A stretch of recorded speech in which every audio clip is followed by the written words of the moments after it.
Hey guys, so I've been working back here on the hay box.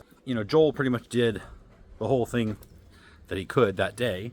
So he left this end door for me because I didn't have enough of the brackets and the hinges. However, he had them all measured out perfectly with pilot holes, so it didn't take very long. And then I went by and on all of them put these two extra cross pieces on each door.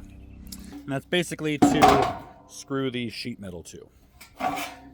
I made these out of 2x3s instead of 2x4s just to take off some of the weight.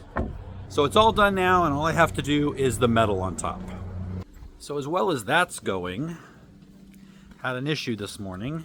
I noticed that Daisy and Ollie and Otis were up by my carrot wood trees, those three. And I just happened to notice that the trunks of those trees looked a little brighter than usual. Came over here and realized the bark has been completely stripped all the way up, which means these two lower ones, they're probably going to die. This middle one here might live. I doubt it. There is one strip of bark on the inside protected by this. It's kind of gone right there. I don't hold out much hope for that tree. I think that one's definitely a goner. This one they barely started on, so this one should be fine. I was just saying the other day to Emily how much growth these had put on this past year. Can't have anything nice. And yes, I know I needed to protect them better, but they hadn't even touched them. They hadn't paid attention to them.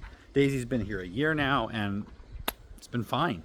The avocado tree, on the other hand, is locked up like Fort Knox because they were bothering that in the spring. Avocado trees are supposed to be toxic. All three of them found a way to eat it, almost down to nothing in the spring. Nothing happened to them. Anyway,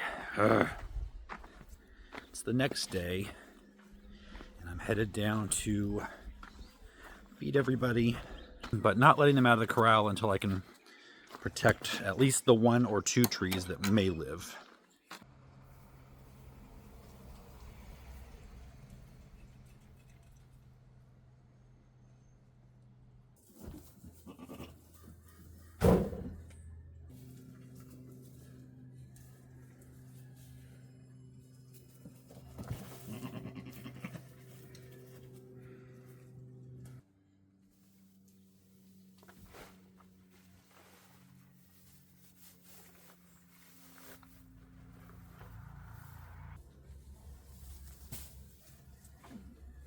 I wanted to take a moment to just thank all of the new members in our community, our new community. It's been up about a week, a little over a week, and just for supporting us and each other that way.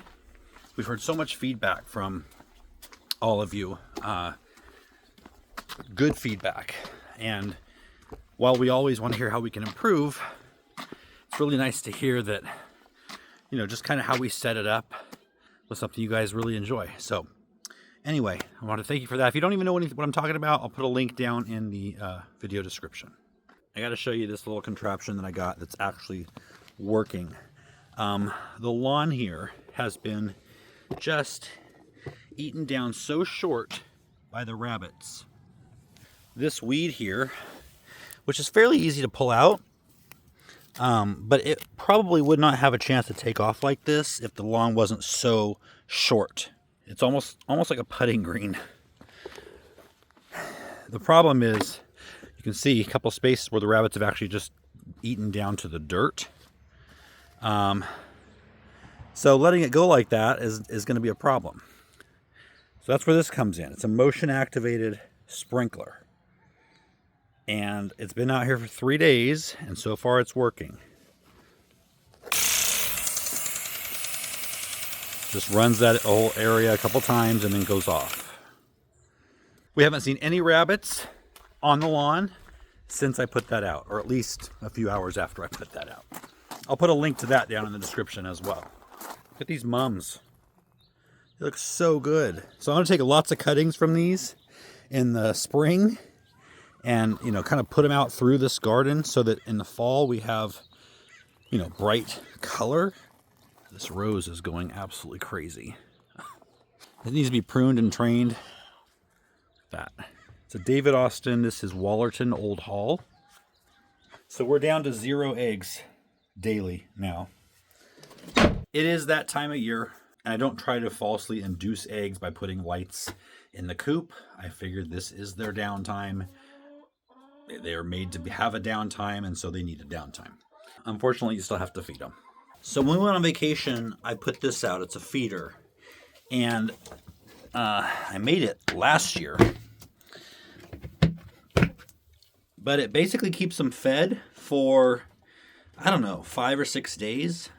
Which means I only have to feed them every 5 or 6 days. So that helps a lot.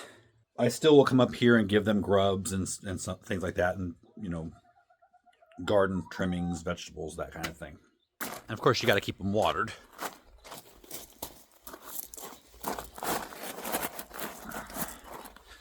So I wanted to talk with you if I could for just a bit. One of the blessings of a platform like this is there's thousands of you watching right now.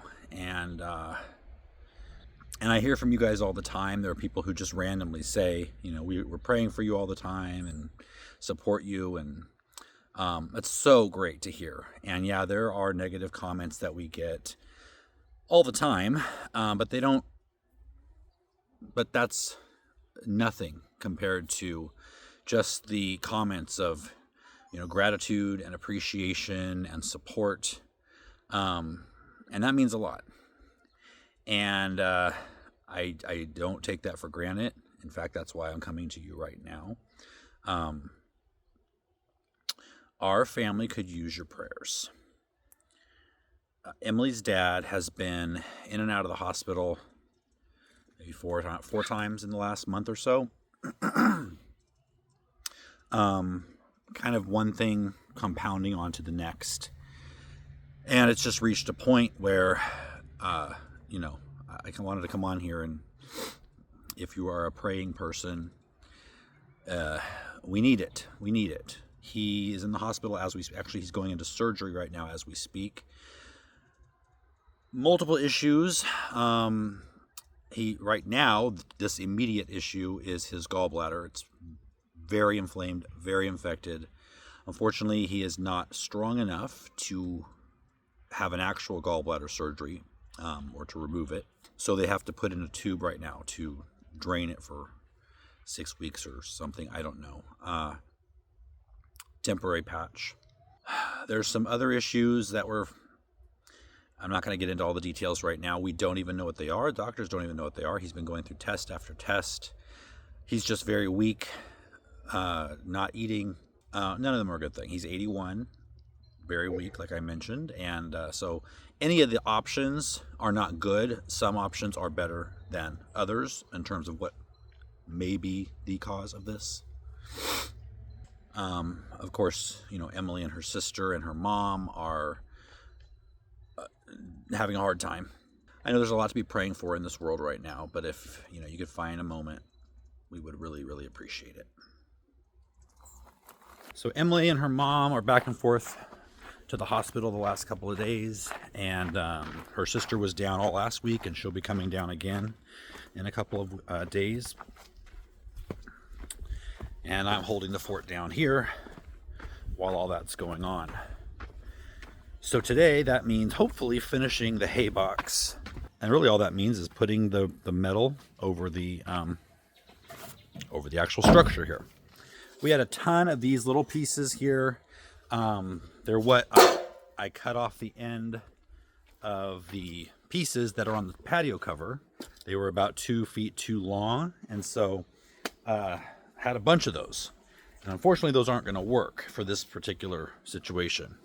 So little pieces like this, they're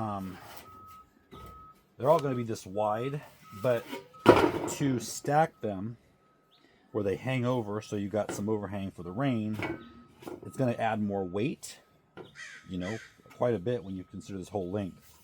Also, when you put two on top of each other, they're not as sturdy. Whereas one longer piece is much more sturdy when it's all screwed down. So fortunately, we do have quite a bit of metal that I've collected. A lot of it just came with the property. We also have this shelter that I built for Bella last year that has never been used. I can take some off of that. And so I should have enough, to finish this. If not, I might have to buy maybe a sheet. We'll see.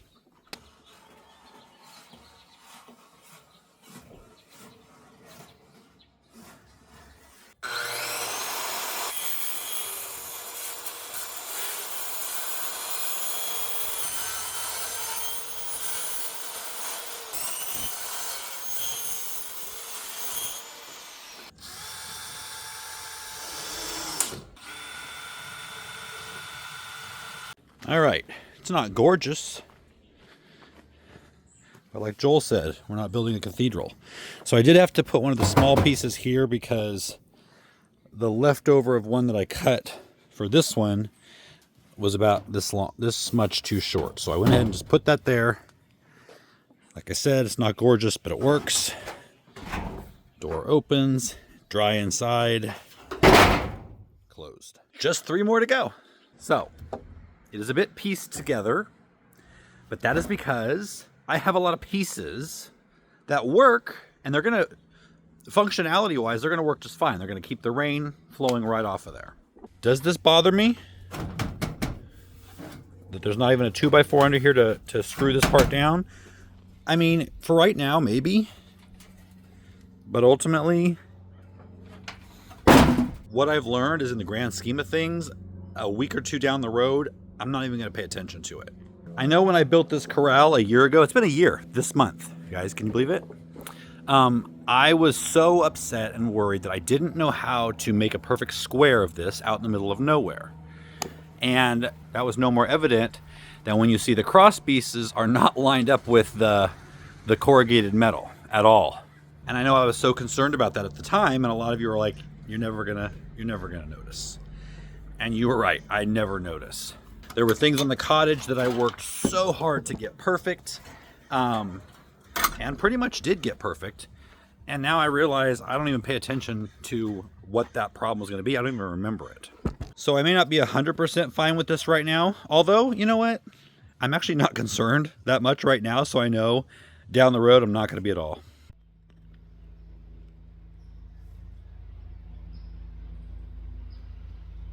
All done. Is it my finest work? Probably not. But you know what I'm learning? There's a little charm to it being pieced together and patchworky. Hey guys, it's a couple days later, nights later, and I'm going down to feed everybody for the night and put everybody away. It's getting a little bit chilly outside. I have shorts and a t-shirt on, but shouldn't.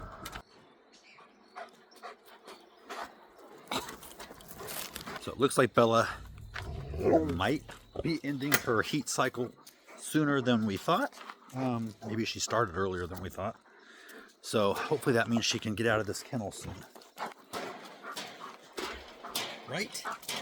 Right?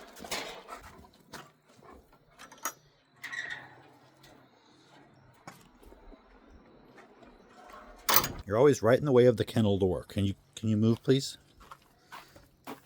Just move, please. Thank you.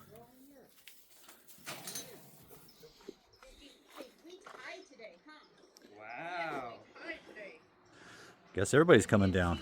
I'm golfing. Noah's actually been using the golf net we put up. Hello. Hi.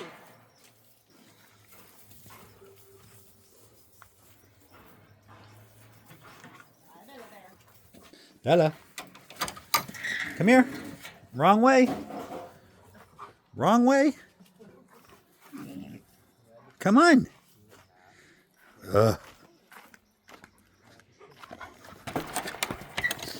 Come on.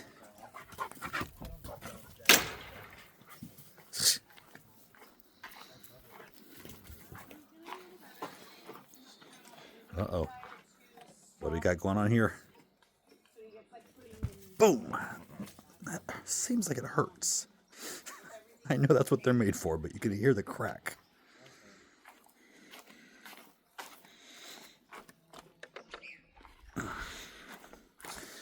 Bella some water. I know. Here we go.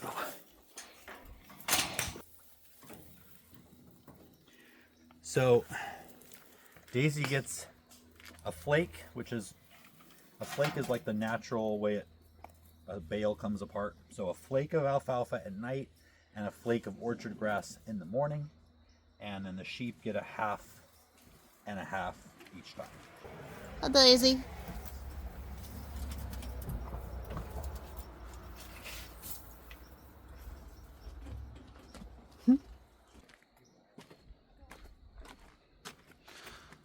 Lights are coming on. It's darker than the camera makes it look.